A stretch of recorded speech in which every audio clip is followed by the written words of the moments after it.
Olá pessoal, tudo bem? Você sabe o que é uma ração? E qual a importância desse insumo na aquicultura atual? Se você não sabe as respostas a essas perguntas, fique comigo, que logo depois da vinheta nós vamos conversar sobre isso.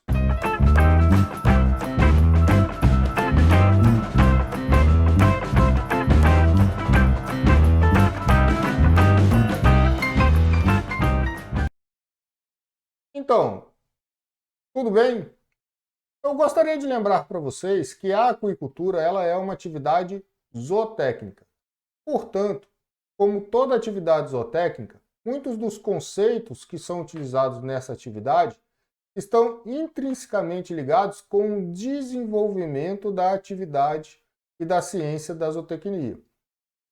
Só que muitos conceitos eles foram utilizados ou foram criados lá nos primórdios da atividade zootécnica, quando a produção de peixes, a produção de organismos aquáticos, ela não era tão desenvolvida. Ela era uma atividade incipiente dentro do ramo da zootecnia. Portanto, alguns destes conceitos, eles acabaram sendo utilizados na aquicultura diferentemente do que são utilizados em outras atividades zootécnicas. E um desses termos que é utilizado de maneira diferente é justamente o termo ou a palavra ração.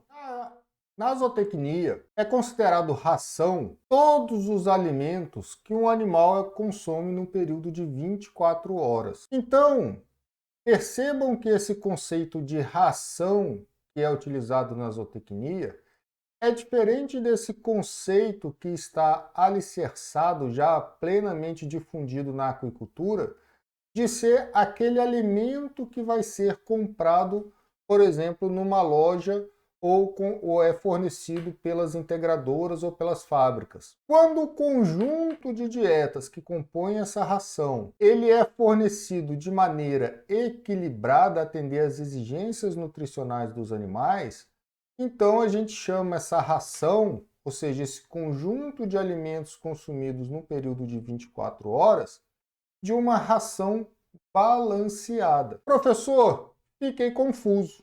Não estou vendo diferença no que o senhor está falando.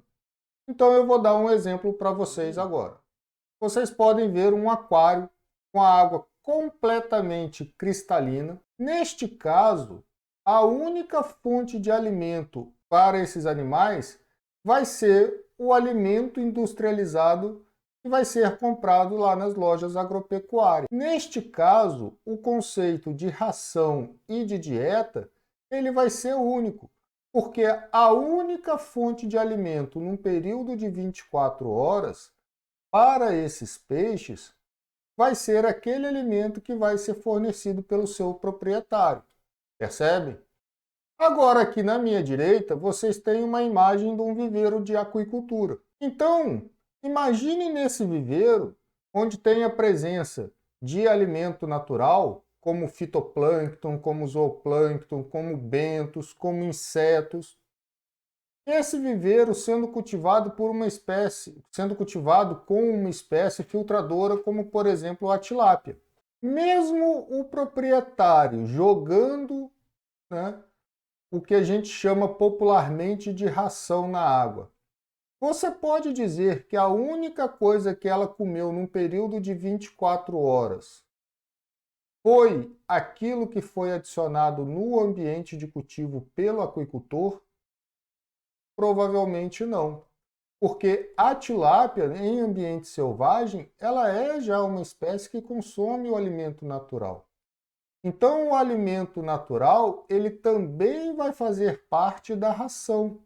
Aquele alimento industrializado, extrusado, flutuante, que é fornecido pelo piscicultor, ele é dieta, ou seja, ele é um dos ingredientes que compõem a ração que é consumida no período de 24 horas. Quais são os outros ingredientes? É o fitoplâncton, é o zooplâncton, são os insetos, é os bentos, ou seja, qualquer outro alimento natural. Fazendo uma comparação para vocês entenderem, imagine uma vaca. A vaca, ela fica no pasto e fica comendo capim, que é um alimento natural disponível no ambiente. Mas quando ela vem e é chamada para o curral pelo produtor de leite, ele fornece a ela uma ração, né, que chama popularmente de ração. Mas na verdade é uma dieta balanceada, que é um alimento concentrado. Então, de fato, o que nós temos na aquicultura, que é fornecido aos animais, na maior parte do tempo, é um concentrado, tá, industrializado para os animais, que compõem a ração. Ou seja, na verdade, principalmente quando a gente está falando de sistemas onde tem a presença de alimento natural, isso que nós chamamos de ração, na verdade, é uma dieta balanceada. Tranquilo? Eu espero que vocês tenham entendido esse conceito, tá? Mas o que eu quero que vocês saibam, não é para você ficar saindo por aí e falar com o produtor, não, olha, isso não é ração, isso não é dieta. Sim, vamos continuar chamando de ração, mas é importante que você saiba a diferença. Até porque, quando a gente vai falar de sistemas de produção, de dietas para determinados sistemas de produção, a gente tem que levar em consideração, na hora de fabricar e de formular essas dietas, tá? A presença ou não do alimento natural. Além disso, a gente também tem que levar em consideração a presença desse alimento natural na hora de se pensar o manejo alimentar dos organismos aquáticos. Bom, então, era isso que a gente tinha nesse momento para falar para vocês. Eu espero que vocês tenham gostado da aula. Dúvidas, por favor, entrem em contato